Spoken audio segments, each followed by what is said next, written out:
E aqui nós estaremos conversando com a doutora Geisa Quental. Doutora Geisa Quental é coordenadora científica do Congresso de Práticas Integrativas do Autismo, que acontece no dia 25, 26, 27, é isso? E 20, 25, 26, 27, isso, tá certo. Já estou colocando mais dias. Ela é médica pela Faculdade de Medicina da USP, especializada em pediatria, homeopatia, especialista em psicossomática, também especialista pelo Instituto de Sede Sapiência, especialista pelo Instituto de Sede Sapiência, alquimista pela Escola de Alquimia, Joel Aleixo, terapeuta em saúde quântica, também terapeuta neural, odontologia neurofocal, acupuntura, homeostase e prescritora de cannabis medicinal. Doutora Geisa, muito obrigado pela sua generosidade, muito obrigado por aceitar o nosso convite. Hoje nós vamos estar batendo um papo aí bem aberto, bem franco, sobre autismo na infância e na idade adulta. Nosso público, tanto aqui no webinar como no canal do YouTube, vão ser uma mesclada aí de profissionais de saúde e também pessoas que querem viver uma melhor vida. E dito tudo isso, querida, muito obrigado por ter aceitado nosso convite e bem-vindo ao meu canal. Muito obrigada, Sam. É um prazer estar aqui com a sua audiência nessa segunda-feira fria em São Paulo. E nós vamos falar sobre algo que tem estado na mídia, tem estado em todas as clínicas de saúde, que é a explosão de autismos. A gente sabe que não existe um só autismo, existem muitos, cada um é um, por isso tem sido utilizado cada vez mais esse termo. Inclusive, o termo transtorno do neurodesenvolvimento, global do neurodesenvolvimento, tem a ver com sofrimento. A palavra transtorno significa dor, sofrimento. A questão do neurodesenvolvimento, que está sendo comprometida em vários âmbitos, em várias áreas, tem estado conosco há quase meio século, não é algo da década de 70 para cá, não. Sabe? É algo que já vem sendo acompanhado, cientistas e médicos já vinham avisando que algo estava acontecendo na população, e agora, agora que eu falo, é da década de 80 para cá, houve uma explosão de diagnósticos de autismo. Perfeito. Eu gostaria de que a gente começasse, né, primeiro, com esse aspecto da questão do diagnóstico em si, né? O diagnóstico, porque muitas vezes a gente ouve perfis e manifestações ou comportamentos ou trejeitos ou formas de responder a determinados estímulos de uma forma distinta, como elementos que sugerem um possível autismo. E eu gostaria de primeiro entender esse diagnóstico, como é que é feito esse diagnóstico, quais profissionais participam, é um grupo, né? Na realidade, às vezes as pessoas estão aí assistindo aqui e ali comentários distintos de parentes e amigos, e muitas vezes não tem o acompanhamento de um profissional ou de um grupo de profissionais. Então, quais profissionais estariam somando nesse diagnóstico para que a gente pudesse auxiliar, né, servir melhor esse tipo de pessoa, doutora? Sam, depende da idade em que você busca, tá? Então, nós temos os primeiros 1.000 dias, que nos preocupam muito, porque quanto mais precoce é o diagnóstico, mais podemos intervir, e essa questão do tempo é importante. Nós temos o diagnóstico tardio, principalmente em autismo leve.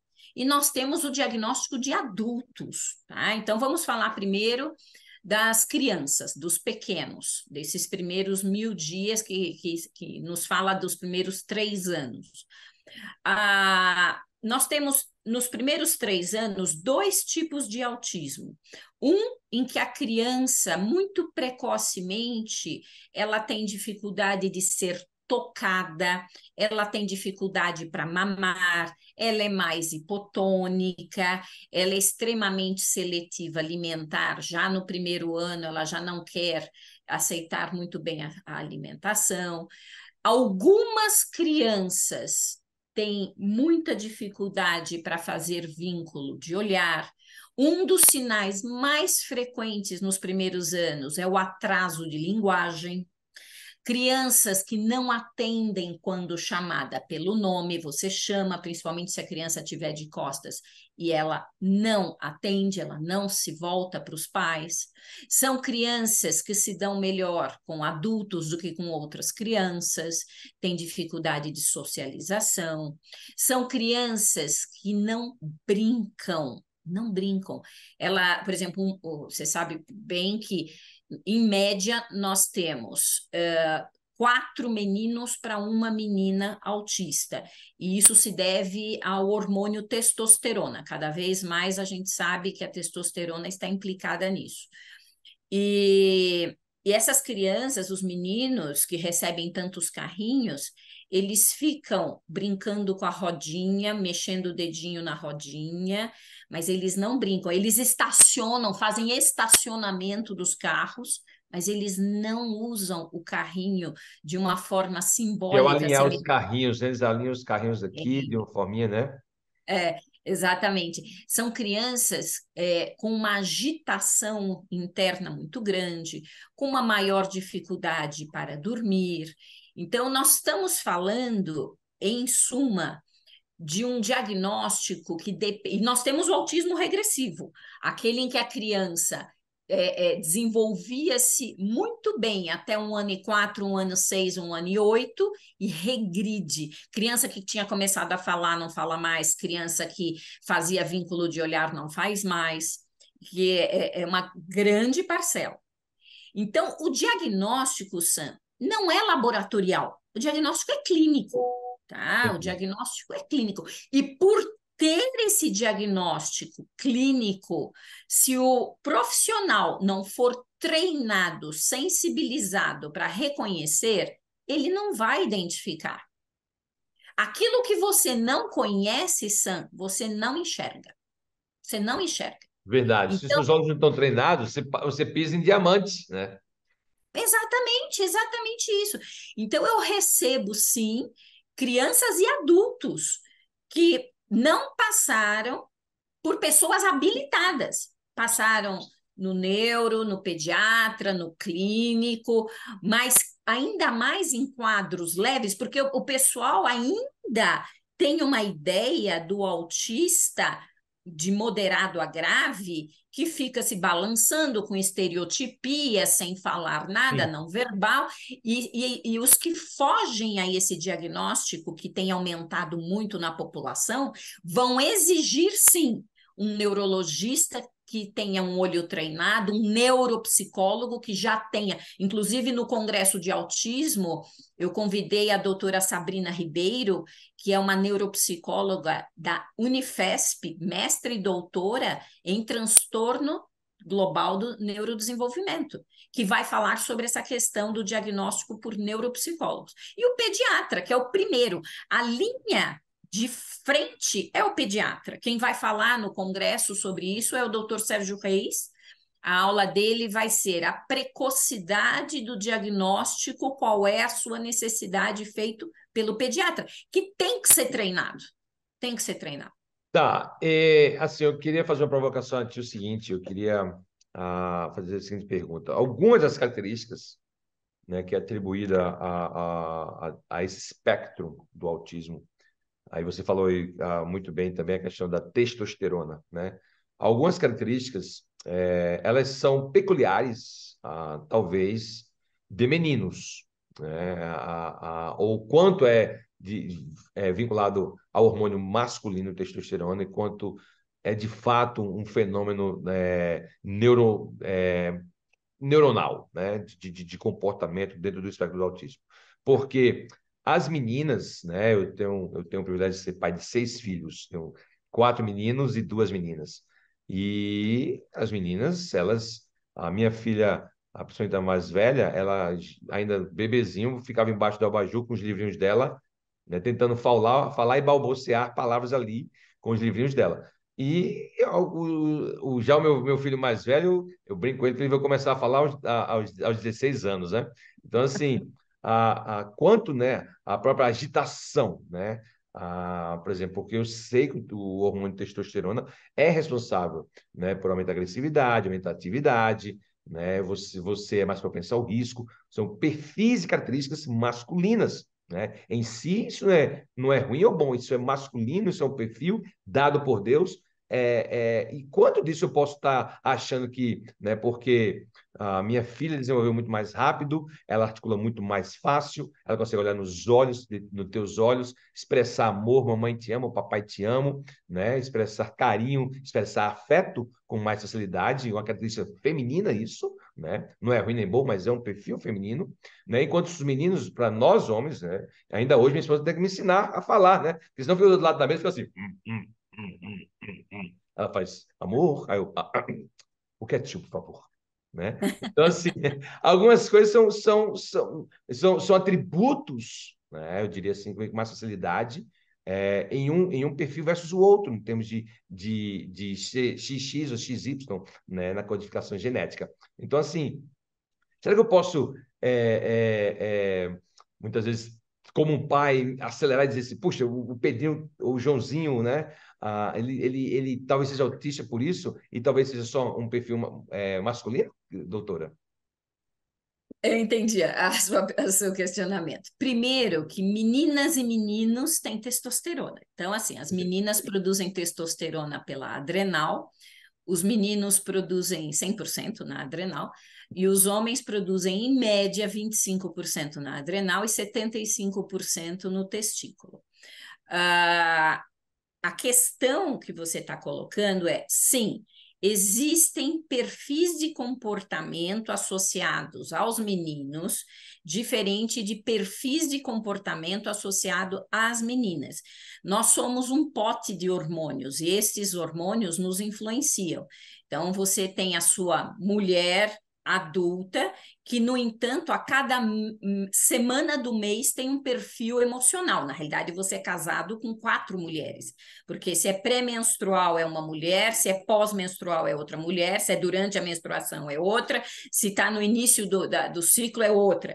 Então, assim, nós somos, sim, muito levados e conduzidos pela questão hormonal, mas a questão social é muito interessante.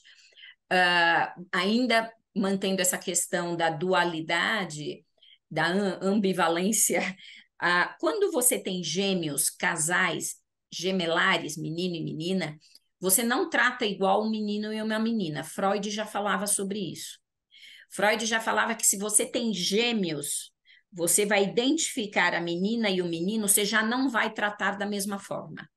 O menino, você vai ter uma identificação com aquilo que você reconhece como do homem, e vai até no seu linguajar, no seu vocabulário, falar e se dirigir a ele diferente da sua princesa.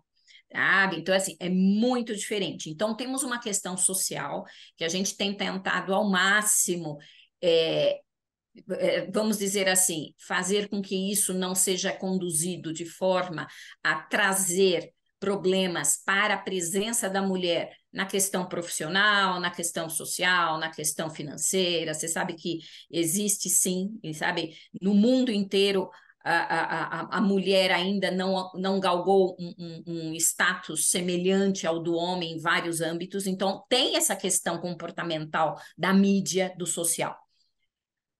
Mas temos uma outra questão. Então, vamos lá. O autismo, a palavra autismo, quem pela primeira vez utilizou foi uma psicanalista francesa, a doutora Elisabeth Roudinesco. Ela cunhou autos, voltado para si, autismo, aquele que se volta somente para si.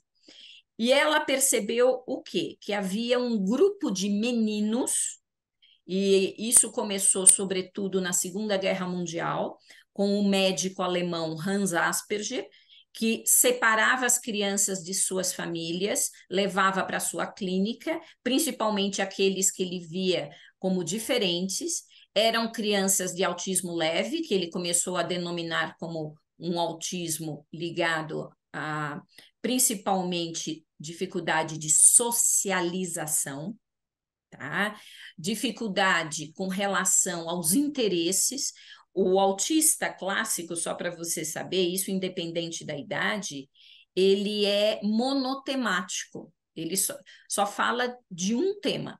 Então, tem aqueles que gostam de música e só falam de música, Perfeito. não tem outro tema. Tem aqueles que gostam de moto e só falam de moto. Então, assim, ai, Geisa, será que eu sou autista porque eu só gosto de beta-glucana? Não, tem várias outras questões que estão associadas, tá? Mas só para você entender, os autistas adultos estão se reproduzindo. Nós temos mais de 1.054 genes já catalogados e associados ao autismo. Se esses genes se expressam todos, nós temos um autismo grave. Se são Interessante. poucos desses genes que estão se expressando, nós temos um autismo leve. Um gene é uma informação. E Perfeito. o que leva esses genes a se informarem, dentre esses genes, vamos pensar, tem os genes associados à inibição de inflamação, que podem estar, inclusive, silenciados e perdemos a possibilidade de diminuir a nossa inflamação, que é o que a gente tem visto na grande maioria dos autistas. Pessoas, não importa a sua idade, com uma incapacidade grande imunológica de se desintoxicar desse mundo tão tóxico. Perfeito. Então, vamos lá. Geneticamente, Sam, nós temos a mesma sequência genômica de 60 mil anos atrás, lá do homem de Neandertal. O homem de Neandertal tem o mesmo gene que nós. E ele caminhava muito, não sabia se ia comer e por isso ia atrás da sua caça. Tinha que ser forte, tomava muito sol Sim. e com isso, o que que houve? Não comia carboidrato, não tinha Não, não, açúcar. o gasto energético para fazer uma alimentação é gigantesco, né? O que você tá ali gastava de energia ali para conseguir sua primeira alimentação, você não tinha, com certeza não tinha 3 refeições por dia, né? Não, o que você sabe que é muito bem, porque quando a gente estuda longevidade, que é um outro tema que eu amo de paixão estudar, nós percebemos que o envelhecimento é uma doença inflamatória. Perfeito. O geneticista David Sinclair fala muito sobre isso. Sabe? Que existe a idade biológica, existe a idade cronológica, e entre essas idades nós temos uma gama de inflamadores e anti-inflamadores. Perfeito. E isso é muito sério. Sim. O aumento dos sinais inflamatórios por meio de criação de radicais livres é que vai provocar esse estresse oxidativo, que é a gênese da inflamação, e aí os gatilhos começam a ser disparados, né?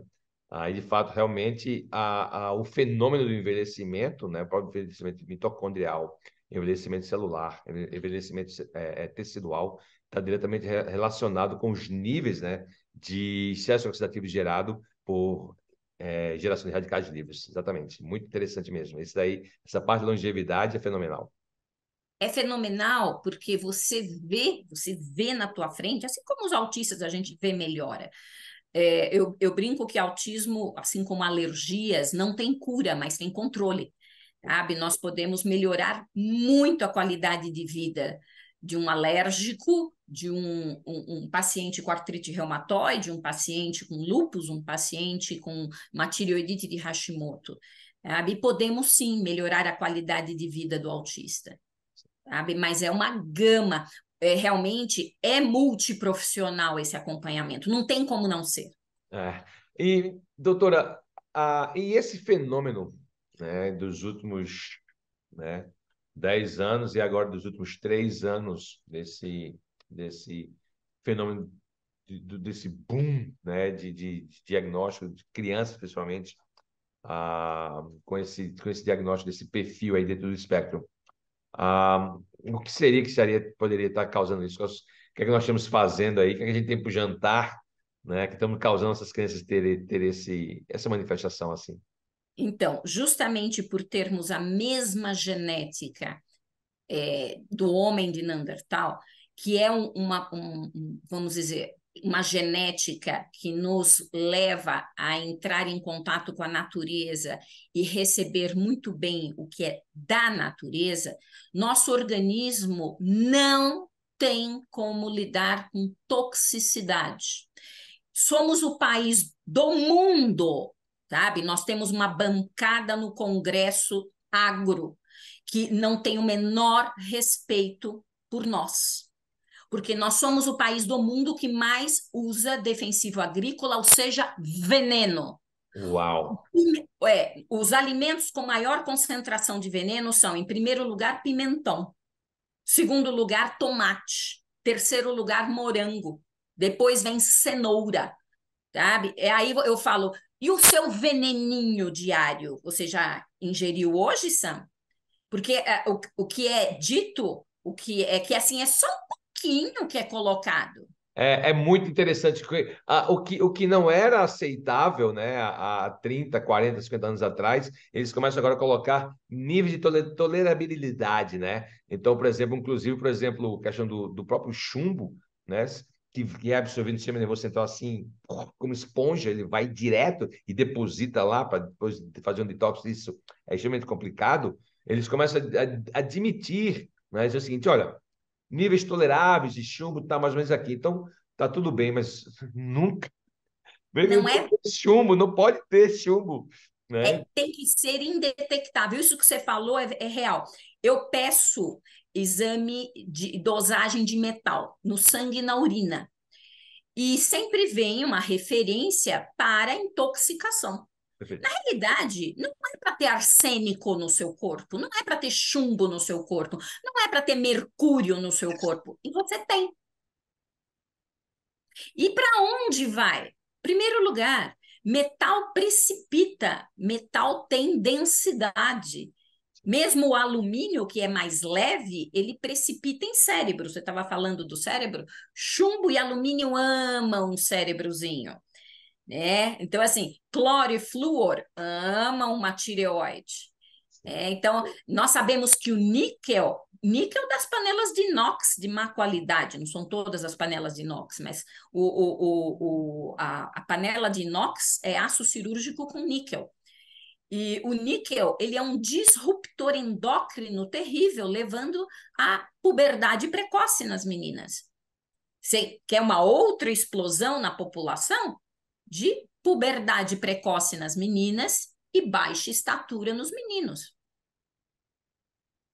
Está sendo assustador isso, porque, como você falou assim, começa a colocar níveis de toleráveis desses metais ou desses ingredientes, né? Isso começa a causar, né, um acúmulo e, por exemplo, você imaginar que os animais, né, que estão sendo criados para abate, né, eles têm também o nível de tolerabilidade deles, que nós ingerimos. Aí você, por exemplo, o antibiótico. O antibiótico tem sido um desafio para todos nós, né? Na classe de saúde aqui, profissional de saúde, você que está nos assistindo agora, né? O antibiótico é um desafio, porque tu não queres usar, né? Primeiro tem que ter essa ciência, né? Os pais não sabem disso, mas assim, às vezes quando a criança está com um pouquinho de infecção, já quer usar antibiótico, né? Já quer correr para um antibiótico, esquecendo que nós estamos ingerindo, né, carne com antibiótico. O queijo vem com antibiótico, é uma camadinha de antibiótico ali para que possam ter um melhor shelf life, né? Um tempo de prateleira maior. Isso está levando a gente a sermos extremamente seletivos no que a gente chama de superbugs, né? As superbactérias, porque a população está adquirindo essa tolerabilidade. Se dá a primeira dose de um antibiótico mais baixo, é absolutamente refresco, não faz nada. Né? Um professor vai falar o seguinte: a bactéria levanta a axila assim, você pode colocar aqui, agora pinga aqui no olho. Porque nós estamos criando essas superbactérias de geração em geração, porque nós estamos já na nossa cadeia alimentar usando isso como preservativo, né, antimicrobiano, o antimicrobiano mesmo, né, são antibióticos mesmo. Os animais são dosados com isso, para os hormônios. Então, quando você chega a uma criança com infecção de ouvido ou algum outro tipo de infecção, ela vai ser não respondente, mesmo sendo naive, né, mesmo sendo nunca tendo sido exposta àquele antibiótico de forma terapêutica, ela foi exposta àquele antibiótico ao longo de sua formação, e também já vem dos pais também, que você está querendo aí essa super tolerância, né, doutora? E vai causando, doutora Geisa, esse desafio aí terapêutico, porque tu precisa usar em algum momento antibiótico, mas às vezes primeira geração, segunda geração já não estão respondendo isso, né? Então, nós temos uma questão muito séria associada a isso que você falou. Em primeiro lugar, nós temos que ir às causas. Nós temos uma imunidade inata. Nada. Nós nascemos com imunidade. O que é que está acontecendo que está havendo uma grande desorganização nessa nossa imunidade adquirida? Então, nós temos a inata e temos a adquirida. A Perfeito. adquirida vem com o meu contato com esse mundo externo. Então, assim, a imunidade inata exige, inclusive, que o parto seja normal, para que eu possa pegar já as bactérias do canal vaginal, que eu tenha sido amamentada, pelo menos nos primeiros, exclusivamente até 6 meses, sendo que hoje nós estendemos até 2 anos, frente aos problemas seríssimos que estamos. As pessoas precisam entender que fórmulas que são acrescidas à alimentação da criança muito precocemente, elas são inflamatórias, porque as fórmulas, elas são provenientes de leite de vaca. O leite de vaca, ele tem uma caseína grande, 70% do leite da vaca é caseína. Tá? E o leite da mãe é 20%, não chega nem a 20% de caseína, e a caseína do boi, sabe? Ele é enorme e o organismo não consegue quebrar e digerir. Então já começa aí a precocidade da introdução de fórmulas hidrolisadas, tá? Sim. Aí nós temos uma outra questão muito séria. Aí temos os defensivos agrícolas e esses processos inflamatórios de repetição, inclusive com a água. A nossa água está muito contaminada, inclusive de hormônios. Então, nós temos o hormônio do leite, que você estava falando. Você sabia que a pasteurização do leite, ela não tira hormônios femininos. A vaca, ela tem que estar com os hormônios femininos em alta para produzir Leite. leite. Desidratar leite não tira hormônios femininos que estão presentes no leite. Você sabia que a bactéria Listeria monocytogenes, ela não morre com a pasteurização do leite. Então, os leites, sim, longa vida, sabe? Os leites líquidos têm bactéria. Tá? Outra coisa, você encontra alguns parasitas que também não morrem com pasteurização. O eritrema pancreático, ele não morre com pasteurização e está associado a processos inflamatórios pancreáticos, Caramba. inclusive diabetes tipo 1. Hum. Tá? Então, se a gente for prestar atenção, primeiro, doenças têm causas, e nós temos que ter um sistema imunológico que entre em contato com esses bichos e dê conta. Segundo, antibiótico não baixa febre, antibiótico não é necessário em 70%. De cada 10 vezes que seu filho tiver febre, 7 ele não vai precisar de antibiótico. Cada vez que você Ouviu, toma. pessoal? Você está ouvindo isso? Fala isso para o teu paciente. Você que é paciente ou mãe ou avó, né? Às vezes o profissional é avaliado pela quantidade de prescrição, doutora, sabia? Isso não é uma boa médica, não. Por quê? Isso não prescreveu nada, né? Então, ela prescreveu sopa, prescreveu canja de galinha e cama, né? Que é que a nossa avó prescrevia, né? Há 50 anos atrás, né? Então, lembra aí, veja aí, 70%, gente, dos casos que estão usando antibiótico não é necessário. Ou seja, a virose vai ter um ciclo, e não, tomando ou não tomando, o ciclo do viral vai matar, né? A criança vai passar por isso, dor de ouvido acontece, infelizmente, né? E vai se ocorreu, né? Mas a senhora falou uma coisa interessante, doutora Jéssica, que eu queria lembrar, o desafio, né? Para você que vai ser mãe, para você família, né? Que está cuidando aí, esse desafio desse primeiro mês, né, doutora? Porque às vezes a gente, e eu vejo isso, eu não fiz os meus partos em casa, mas cortei o cordão umbilical de todos eles, natural e normal. Tive o privilégio de fazer isso, minha esposa também, decisão nossa, dela, cabeçada por ela. Mas, assim, às vezes você não tem essa condição. E eu vejo os partos, as fotos dos partos, doutora, e assim, eu até brinco com meus colegas, né?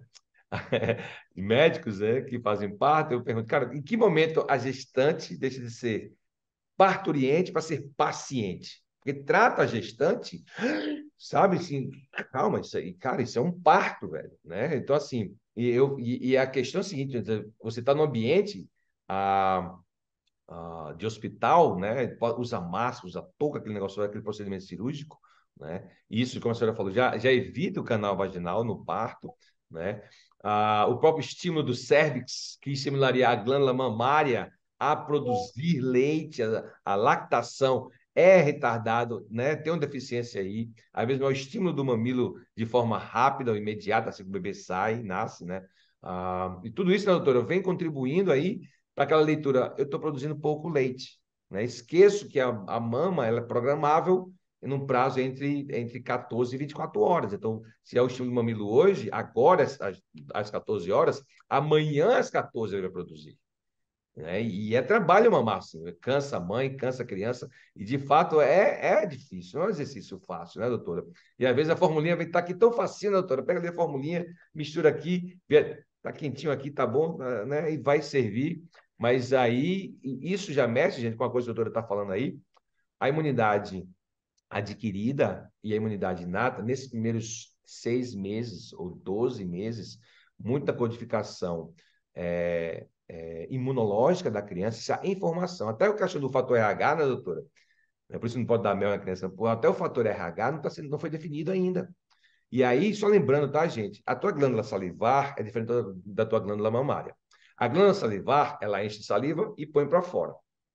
A tua glândula mamária é a própria célula. Que fenomenal, né, doutora? Como Deus faz as coisas. A própria célula, ela é destruída, ela vira a alimentação. E quando você fala em célula, está falando de proteínas, estou falando aí de aminoácidos, e tudo isso vai fazer parte do arsenal imunológico da criança. Então, nasce num parto desse, chama interséptico, vai para casa, a mãe está passando álcool, detergente, cloro nas paredes, assim, então o ambiente sempre está séptico, né? A criança está comendo tudo processado, uma exposição a micro-organismo ambiental, fazer parte do ambiente dele, extremamente limitada, né? Os anos vão passando e muitas vezes o que a gente chama de vacinação hoje, né? É uma exposição contínua, né, doutor? E progressiva a micro-organismos, né? Isso é uma vacinação, né, doutor? Sim. O excesso de higienização está ligado a quadros alérgicos, né? Nós sabemos disso. Não só alérgicos, porque a criança ou nós estamos expostos a solventes. Você sabe que é muito sério isso. Mas é principalmente porque está sendo retirada da criança a possibilidade de entrar em contato, fazer a leitura e a cicatriz sorológica, ou seja, já entrei em contato com esse bichinho, já desenvolvo os meus primeiros anticorpos, quando eu entrar novamente em contato, eu já sei como me defender para que eu não precise nem desenvolver doença. Nós tivemos muitos casos na pandemia de pessoas que não desenvolveram doença, que foram assintomáticos. Sim. E isso fez com que estudássemos cada vez mais essa imunidade, que faz com que você entre em contato, você se defenda e nem precise produzir e instalar uma doença. Sabe? Muitas pessoas desenvolveram defesa com linfócitos CD4 e CD8 de imunidade inata. Nata, Sabe? sou. É uma coisa incrível, sabe? Muito bom. E Sim. com isso, que você está falando, e é muito sério, as crianças autistas, muitas delas, nascem muito bem, estão se desenvolvendo bem, estão mamando, aceitando a alimentação, fazendo vínculo de olhar, começam a falar as primeiras palavrinhas, mas elas também estão submetidas aos processos inflamatórios ambientais. E isso vai fazendo uma alteração da informação genética chamada epigenoma. E o epigenoma, num dado instante, lembrando que a predisposição genética ao autismo é entre 10 e 15%. O restante é ambiente. Hum. Ambiente. Este ambiente está pegando um indivíduo que geneticamente tem menor concentração de enzima do complexo citocromo P450, que é um grande maestro hepático para nos livrar desse universo tão tóxico, porque nós não temos realmente condição de ficar lidando com toxinas, e uma enzima chamada enzima CONT, que é uma enzima muito ligada à mitocôndria, ao ciclo de Krebs. Então, cada vez mais estamos observando que o processo inflamatório do autista é também um processo inflamatório da mitocôndria. Lembrando que a enzima citocromo P450, ela faz lá na mitocôndria, o colesterol vai se transformar, inclusive, em hormônios, para mandar informação mitocondrial. Se você não tem enzima ali, isso fica prejudicado. A informação fica prejudicada. Então, cada vez mais sabemos que, em nível de neuroinflamação, estes indivíduos têm problemas de astrócitos. Astrócito é uma célula presente no nosso cérebro, responsável por trazer a nutrição do sangue para os neurônios. Astrócitos de autistas são pobres, pobres em sinapses, em Interessante. dendritos. Esse é um estudo que foi conduzido por uma equipe brasileira, da doutora Ana Beatriz, deixa eu ver, ela se você colocar, é Beatriz o nome dela, é Uau. Beatriz, Instituto de Ciências Biomédicas da USP, Autismo. Beatriz, desculpa, estou falando errado, Sam. É Patrícia Beirão, lembrei do nome dela. Patrícia Beirão. Beatriz é um outro estudo que eu confundi os estudos aí.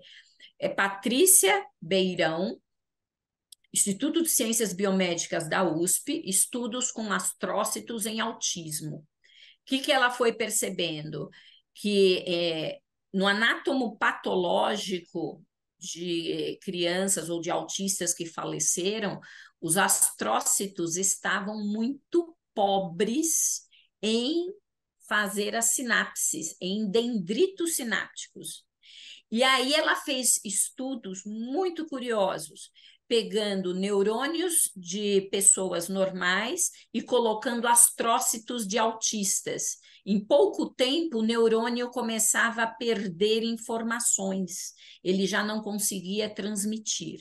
E aí ela pegava astrócitos de pessoas neurotípicas e colocava em meio de cultura de células de crianças autistas, e os neurônios aumentavam sua informação. Os astrócitos, assim como todas as células do nosso corpo, eles são muito suscetíveis à toxicidade. Então, a diferença é que ele está no cérebro, e isso é Sim, gravíssimo, sim. Ah, seríssimo.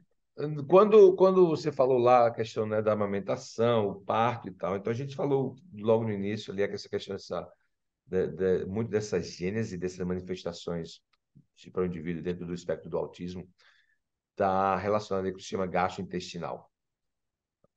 E aí eu pergunto para ti, as crianças, não sei como é que eu vou começar a falar das crianças, eu queria que depois você, por gentileza, complementasse com os adultos, mas as crianças apresentam seletividade alimentar, apresentam uma intolerância acentuada, ou seja, um quadro alérgico de intolerância, ou, né, de um processo alérgico para alguns alimentos.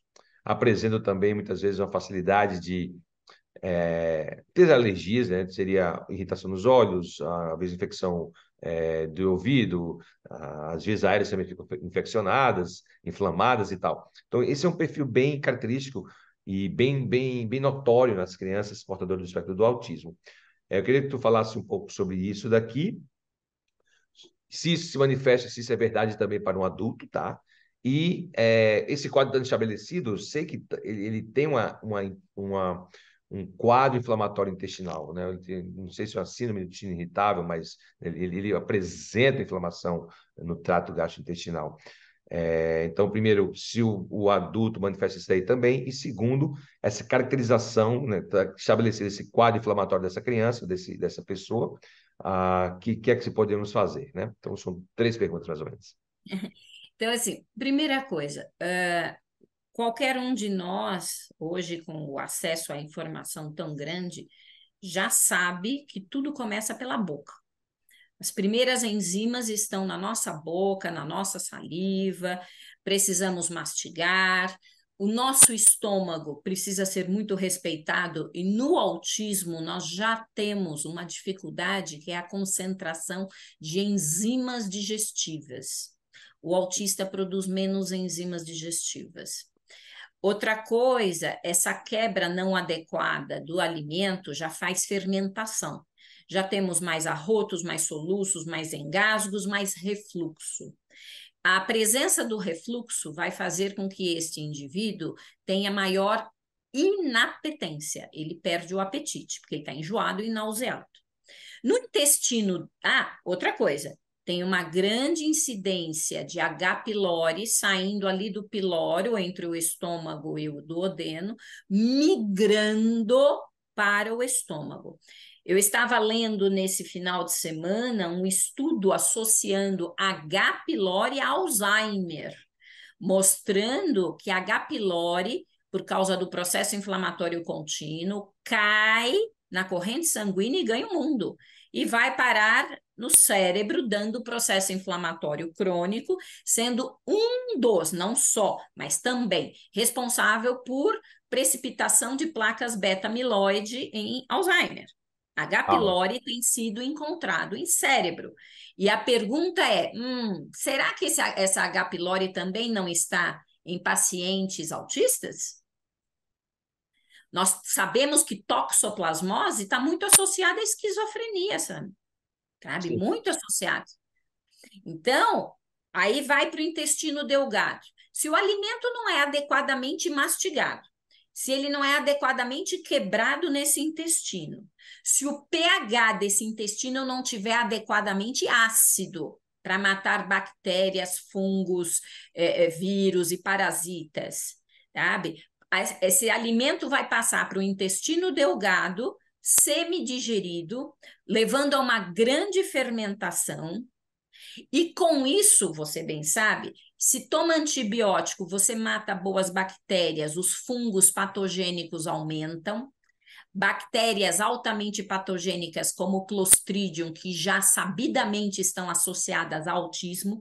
Clostridium difficile é das bactérias patogênicas muito associado ao autismo. Fungo em intestino, seja intestino grosso ou intestino delgado. Fungo produz um gás chamado antimônio tartárico. Desculpa, ácido tartárico. Não é antimônio, é ácido tartárico. Aham. O ácido tartárico é um gás neurotóxico. Você sabia que na síndrome fúngica, quando nós temos prevalência fúngica intestinal, nós temos dor de cabeça quase que constante, fadiga praticamente constante. Esses gases, essa flatulência, são altamente tóxicas em nível cerebral. Aumenta a compulsão por doces, está associado a hipoglicemia, hipotensão e crise de pânico. Quem come mais açúcar, massas, doces, que alimenta fungos patogênicos e fica tomando antibiótico de repetição, tem a candidíase vaginal, tem a frieira, tem o pano branco, tem a micose de pele, tem o sapinho na boca. Essas pessoas têm mais vontade de doce. E você sabia que crises de pânico estão associados a fungo em intestino? Não, não sabia disso. Então, vamos lá. Se nós Uau. temos no intestino delgado produção de 90% da nossa serotonina, 50% da nossa dopamina, 100% do nosso 5-hidroxitriptofano, que vai levar à produção de serotonina e melatonina. Se temos produção no intestino de 400 vezes mais melatonina do que na pineal, alguém vai dormir com o intestino inflamado? Se você produz 400 vezes mais melatonina no intestino, se o teu intestino estiver inflamado, você vai ter crise de pânico, compulsão por doce, grande irritabilidade, sensação de vazio no estômago constantemente. Depressão, não dá mais para ficar tratando o paciente sem levar em consideração a fonte de produção dos neurotransmissores, que é o intestino delgado. Sim, é a usina produtora assim, desses sinalizadores do sistema nervoso central e que também tem consequência no sistema nervoso periférico, que assim, de fato, não pode ignorar, né? E às vezes a pessoa está com uma dificuldade de digestão, regularidade intestinal comprometida, está tomando laxante, está complicando pra caramba. Tudo que você está narrando aí, eu só imagino essa flora, né? Esse microbioma, como é que se encontra quando você está submetendo a esse tipo de agressão, aí você vai causar uma infecção, você vai submetendo, então, a uma antibiótico terapia, e aí uma série de atividades nós estamos fazendo, muitas vezes sem entender, e são gradualmente, gente, atacando esse microbioma. E aí, presta atenção, isso é bem interessante. Tá? É bem interessante a opção, sim, dos probióticos, tá? E fazer uso, a gestão deles. Isso é uma área bem interessante. Porém, quando nós estamos falando aqui de trilhões e trilhões de células, de micro-organismos no lume intestinal, fazer administração aqui e ali de probióticos vai ter uma grande um grande gap de ação. Então, assim, o próprio sucesso de suplementação ou de reposição de microbiota, a mensuração do sucesso ou não disso aí deixa muito a desejar, você não consegue quantificar, né? O que nós estamos lidando aqui, principalmente, doutora, esse é meu argumento que eu levanto, é o fenômeno da inflamação, que é um fenômeno imunológico. Você está com um quadro imunológico descontrolado, você está com a resposta imunológica totalmente descontrolada, desregulada, e você está com aquele ambiente inflamatório gigantesco, vai fazer uma reposição aí de probióticos, que é uma estratégia interessante e válida, porém, antes disso, nós temos todo um ambiente inflamado. Então, não adianta você fazer como o doutor Ademar fala assim, Sam, ele fala para mim, Sam, não adianta tratar o peixe e não mudar a água. Então, você está muitas vezes, que é uma estratégia legal, suplementar, vai passar a prescrever vitamina D, que é excelente, né? Vai estar prescrevendo aí ômega 3, que é hiper importante, mas você está passando aí também os probióticos, mas estamos falando de um ambiente inflamado. Então, esse ambiente inflamado, só lembrando, gente, é uma resposta imunológica. Então, se não há uma programação, uma modulação, algo que possa aí atenuar esses sinais inflamatórios, preparar o lume intestinal para receber essa reposição, essa suplementação, né, para preparar esse ambiente, você está praticamente, muitas vezes, prescrevendo, né, doutora, um cocôzinho mais caro, xixi mais caro, porque a absorção vai estar comprometida. Né? Então, Sim, realmente, nós temos que nos lembrar que o local onde temos maior absorção de nutrientes, inclusive, nós temos uma leva de autistas obesos desnutridos. sim. Então, nós estamos cheios de obesos desnutridos, não é só criança, e não é só autista, tá? Eu pego muito obeso desnutrido, com Hum, dieta muito rica em arroz, batata, massa, carboidratos em geral, sem exercício físico, tá? E refrigerantes, açúcares em geral, fazendo com que ocorra uma alteração da flora tal que ali no intestino delgado, onde nós temos as microvilosidades, onde ocorre a absorção de nutrientes, uma célula ela é ligada à outra por pontes de zonulina. Essa zonulina só pode ficar nesse local.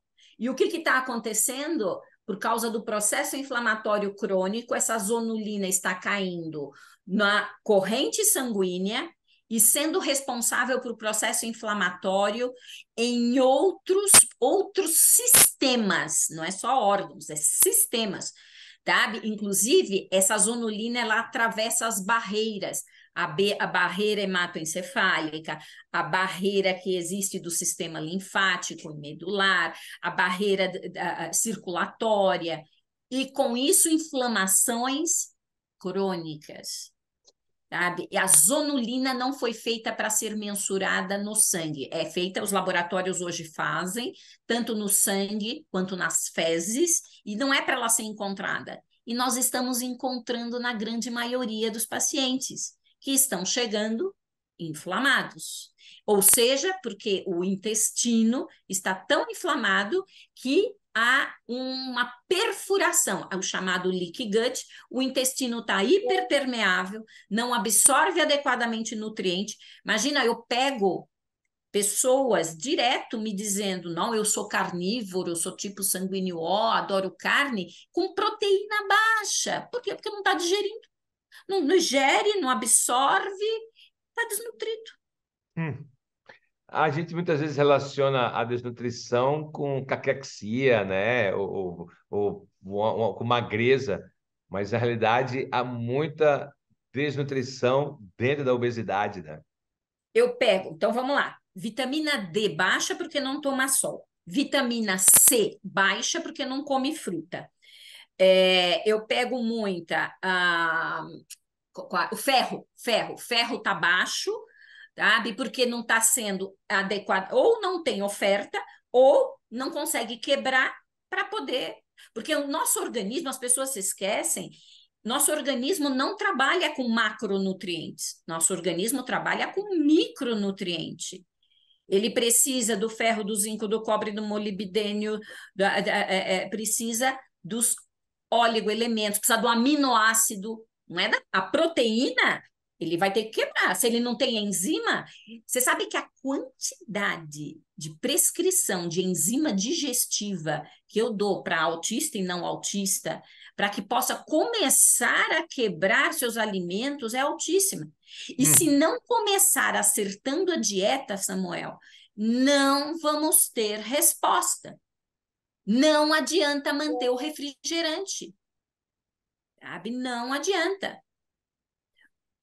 É muito sério, é inflamatório. É inflamatório, é inflamatório. O paciente, o indivíduo adulto com autismo, ele apresenta também essa característica, esse perfil de inflamado, com um quadro alérgico, né, alto, ou seja, uma sensibilidade a ingredientes, a ambiente. Ele mimetiza também esse perfil da infância, doutora? Ele também é seletivo ou ele também se aventura em diferentes alimentos? Ou ele não se aventura? Quem se aventura para diferentes alimentos é quem já começou a se desinflamar. Inflamados, nós não queremos comer. O Hum. nosso corpo tira o nosso apetite, nos deixa nauseados.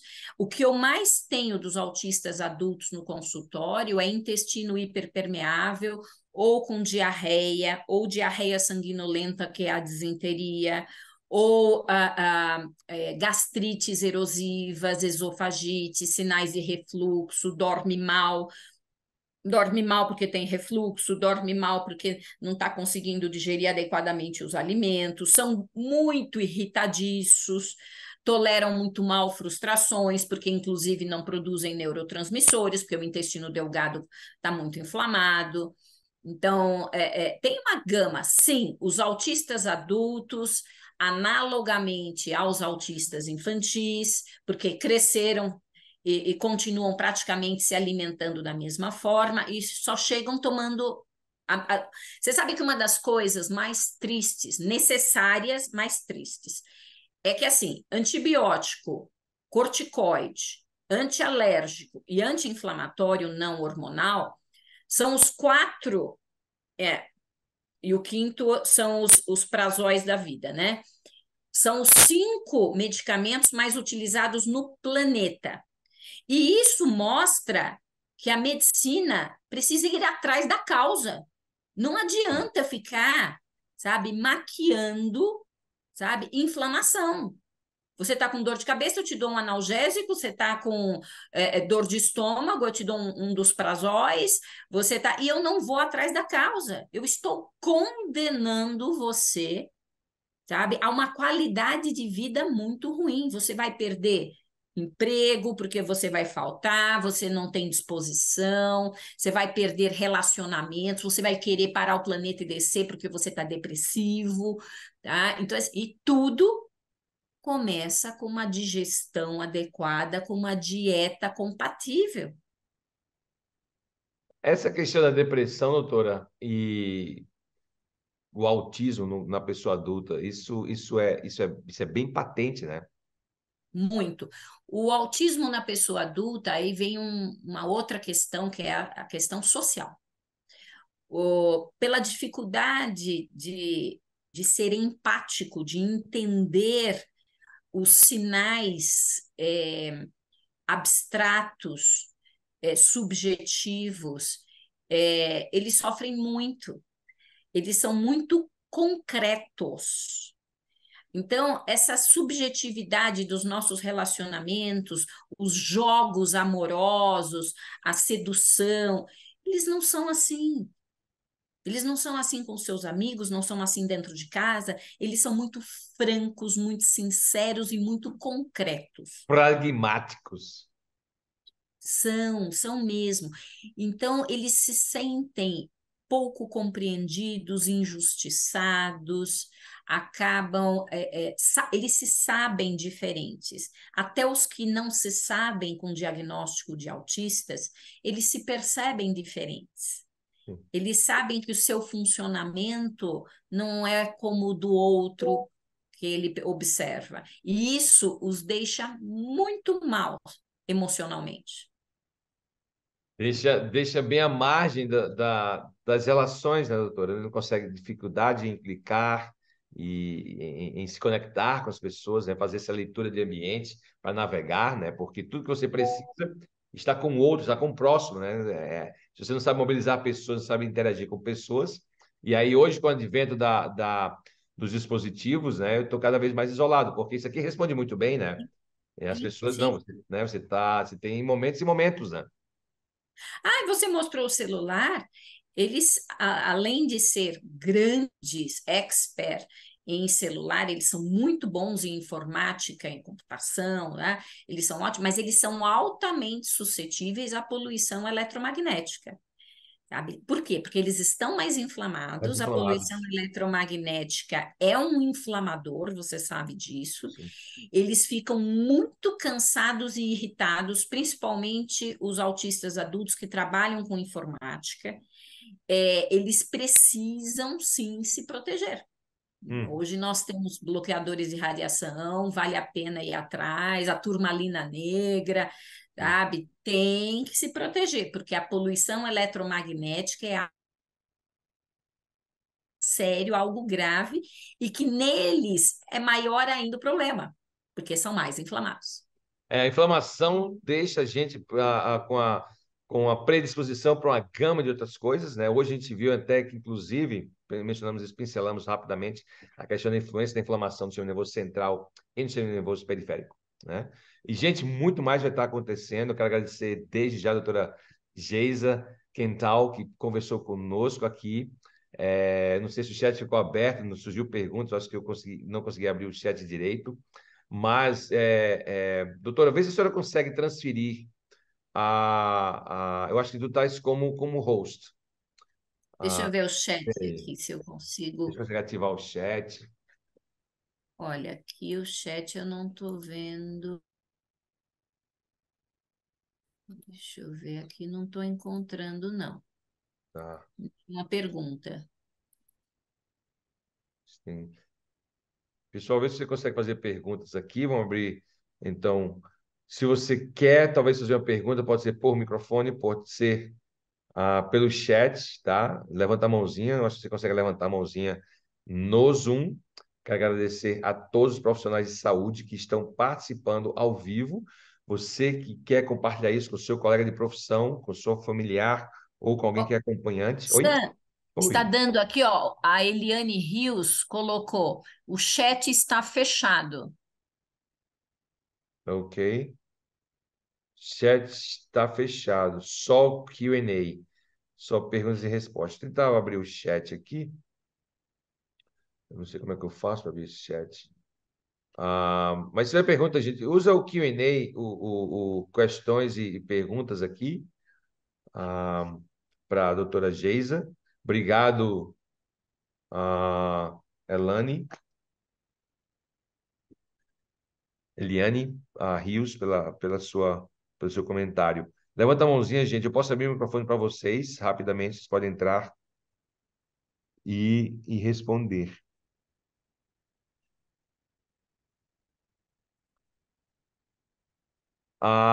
Estamos na expectativa do Congresso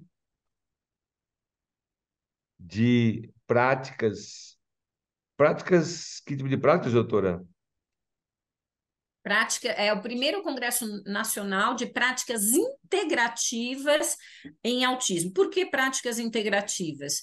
Porque nós vamos estar falando das várias abordagens que são feitas hoje para desinflamar o autista, fazer o diagnóstico, desintoxicá-lo. O que é que nós temos utilizado de estudos já conectando-nos com toda essa população que precisa, assim, de muita ajuda, viu? Muita ajuda, mas... E eu peço, autismo não tem cura, mas tem melhora, tem controle, não desista, não desista. Doutora, muitas vezes os pais, eu vou entrar na questão mais uma vez de crianças, né? Ana Setuba tem uma pergunta, doutora. Para minorar os riscos de um segundo filho autista, o que devemos preconizar? O pai é autista. Obrigado. Temos uma pergunta aqui. O que Então, você lembrando, pode fazer, doutora, se para o pai é autista, esse gene já está...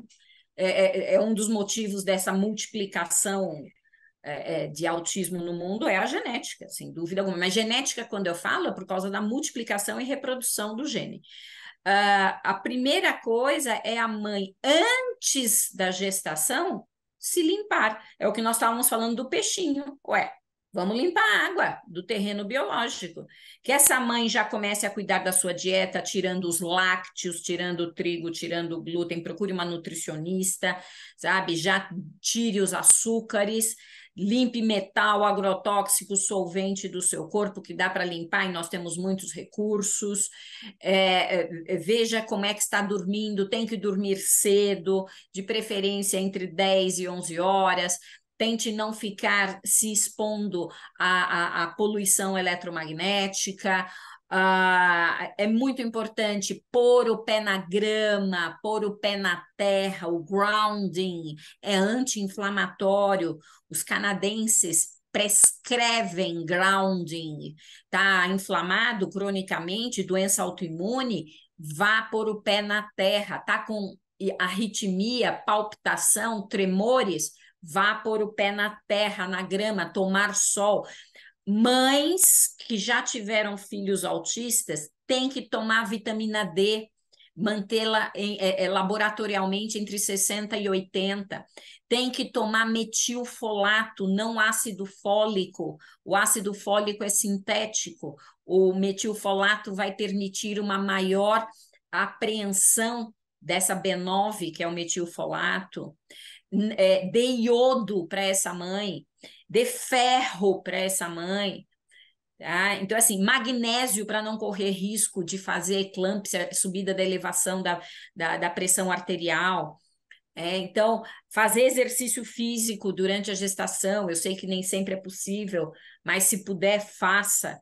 Então, assim, gestação não é doença, mas é cuidado, é carinho. Então é muito importante a gente ter essa visão, tem que cuidar, sim, tem que tomar vitamina C, sabe? Tem que tomar vitamina D, tem que ingerir aminoácido, tem que dormir cedo, tem que tomar ferro, tem que cuidar da sua imunidade para que esse gene. Então, só para você saber, Samuel, acho que você não sabe, mas eu tenho 5 genes de autismo. Tenho 5 genes de autismo, sendo que um dos genes tem suscetibilidade alta.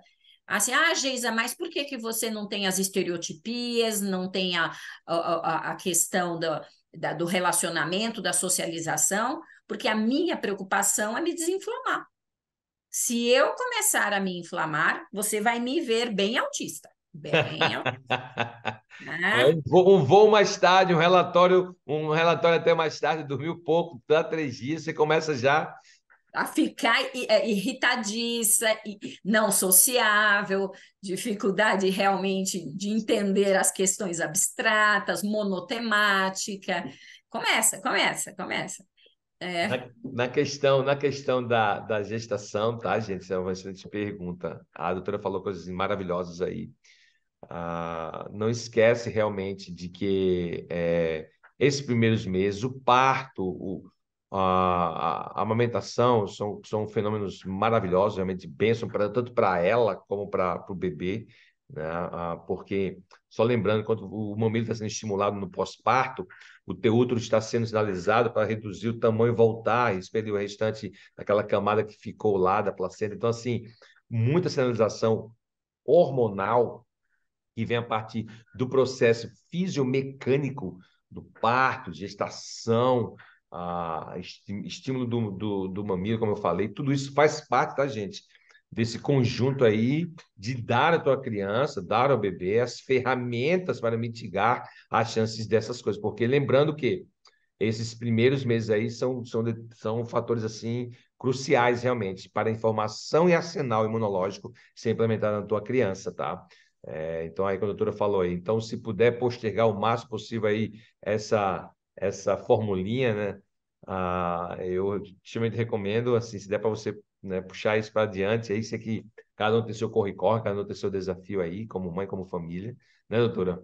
Mas essas coisas são sabe que fatores eu já colaterais. oriento a gestante na dieta dela para ser uma dieta sem lácteos, para não sensibilizar o bebê já no intraútero. Muito Nós bom. precisamos parar com essa ideia de acreditar que o saco amniótico, a placenta, são barreiras para alguma coisa. Não, passa tudo, passa metal, passa verme, passa vírus, passa bactéria, passa tudo para o bebê, Incrível, sabe? incrível. Incrível, inclusive o emocional da mãe, né? Nós sabemos que muitos processos ligados a estresse materno, questões emocionais, mexem muito com o bebê. Muito. Sim, sim. Uma das É, coisas que tem sido um privilégio para a gente aqui no Nascemos Biofarma, doutora, tem sido poder servir profissionais como você, né, e pais e acompanhantes de crianças com esse fenômeno do estado inflamatório, né? Nós trabalhamos com o sistema imune e o Biovit Biglucan tem sido realmente um privilégio para a gente a servir vocês, né, como especialistas nessa área. Temos outros especialistas também, nutris que pelo Brasil afora, que fazem uso do Biovit, estão preconizando o Biovit. O Biovit ele age na imunidade, reduz sinais inflamatórios, modula o tipo de citocinas produzidas, regula essa questão, age como prebiótico, porque ele tem os polifenóis. Lembrando, a doutora falou aí do que comer, né? Vitamina C. Gente, vitamina C complexada com polifenóis, ou seja, em natura, né? Ou seja, na acerola, na laranja, nos alimentos naturais, quando ele vem complexado, a absorção é maior, o próprio polifenol, gente, ou seja, polifenol que tem cor, né? Já age como um agente de pré-biótico, ou seja, alimento da tua biota, isso é muito bom. Inclusive, doutor, nós temos pediatras que estão usando o Biovit com as mães que amamentam, porque já estão usando, porque passa no leite materno os beta-glucanos, né? E isso tem dando uma vantagem imunológica para a criança. Criança que amamenta na mãe recebe esse arsenal dela, essas informações imunológicas que auxiliam no desenvolvimento. Então, assim, quando você regula essa inflamação, doutor, você melhora a absorção, você reduz a estereotipagem, você reduz essa seletividade alimentar, e tem sido realmente um privilégio para a gente aqui da SEMES usar esse Biovit aí com dose entre 10 a 30 ml por dia, com redução de sinais inflamatórios. Eu queria saber como é que estão teus protocolos com Biovit, como é que você tem usado, então, como está a assim, tua dose. primeiro entender que a beta-glucana, ela é uma substância tirada da célula, da capinha, da levedura ou dos cogumelos. Perfeito. Só que os cogumelos nós não temos uma grande estabilidade de concentração de beta-glucana na sua composição, porque vai depender do terreno onde ele é cultivado, vai depender do tipo de cogumelo. Todo cogumelo tem beta-glucana, só que nem toda beta-glucana de cogumelo tem uma boa qualidade. Então, a sua beta-glucana que eu gosto muito, ela é de levedura, né? Então, que é justamente da membrana da levedura, tirar dessa substância, que tem um efeito muito importante em nível de linfócito T, linfócito B, células natural killers e imunidade. Funciona como um anti-inflamatório natural, com uma capacidade muito grande de melhorar a microbiota intestinal. Então, eu tenho entrado com a beta-glucana, inclusive, como pré-biótico, não probiótico, porque a introdução precoce de probiótico só vai dar flatulência e desconforto no paciente.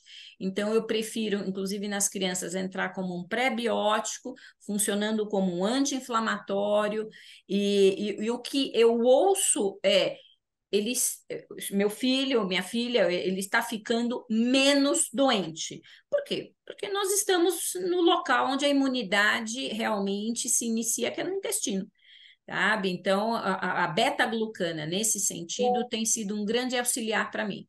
Tem me ajudado muito na modulação, essa é a finalidade. Eu calculo, em média, 2 vezes o peso do paciente em concentração de beta-glucana. Então, se eu peso 50 quilos, seriam 100 miligramas por dia em média. Você pesa 70 quilos, 140 miligramas em média. Interessante. Eu estabeleci isso como uma forma de tá oferecendo para o paciente uma alternativa de modulação imunológica que respeite o organismo dele e não vai ter mais problemas ainda. Vou confessar para você que eu prescrevia, até conhecer o teu produto, eu prescrevia beta-glucana de drogaria. E ela tem conservante. E vamos lembrar que conservante conserva de quê? De bactérias e fungos. Então, eu já vou mudar a flora do intestino. Então, eu estava tentando melhorar e, ao mesmo tempo, eu piorava. Então, aí foi que eu encontrei aí o Biovit e tenho utilizado. Esse é um privilégio, doutora. Eu quero saber como a gente pode te acompanhar, quem quer te seguir nas mídias sociais, como faz para te conhecer, te acompanhar, como faz para entrar em contato contigo, qual a melhor forma para fazer contato contigo, doutora? Onde é que eu te encontro aí no mundo cibernético? Eu acredito que uma das formas mais rápidas e fáceis é no @Geisa Quental, tudo junto, que é o Instagram. Eu não sou de fazer muitas publicações, mas as pessoas me encontram por lá. Ótimo. Gente, @Geisa Quental, clica lá. Sexta-feira que vem estaremos aqui em São Paulo, lá perto do aeroporto de Congonhas, com esse congresso nacional, primeiro congresso nacional de práticas integrativas. É só colocar no Google autismo congresso, tudo junto, em letra minúscula, autismo congresso, tudo junto, .com.br, que já pode, inclusive, ver, se inteirar da programação. Você vai dar aula também, então vai poder acompanhar tudo que está acontecendo. Isso, gente, não fique de fora. Se você pode participar, corre lá. É um congresso voltado não só para profissionais de saúde, mas para acompanhantes, pais, uma gama de gente vai estar participando disso aí, como ela falou, são 25 palestrantes de renome nacional e internacional. Eu vou ter o privilégio de estar lá compartilhando, falando sobre o papel do sistema imune no paciente portador do espectro do autismo. Mas vai ser uma grande festa, com muito conhecimento, estandes de expositores que foram passados pelo crivo da doutora Geisa e por equipe científica que coordena esse congresso. Então, você tem tudo a ganhar e fazer parte dessa comunidade que é de profissionais e pessoas que entendem o que estão falando e vai poder servir você, seu paciente, sua família da melhor forma. Doutora Geisa, muito obrigado, querida, pela sua Obrigada. participação, pela sua generosidade em participar. Gente, se tem alguma pergunta, entre em contato, doutora Geisa. Clica lá no meu canal de YouTube, também estou lá à disposição para servir, me esforço o máximo possível, eu e minha equipe, para estar tirando qualquer pergunta ou dúvida que você possa ter com o que a gente conversou aqui. Muito obrigado a todos, obrigado, doutora Geisa. Até a próxima. Obrigada. Tchau, tchau.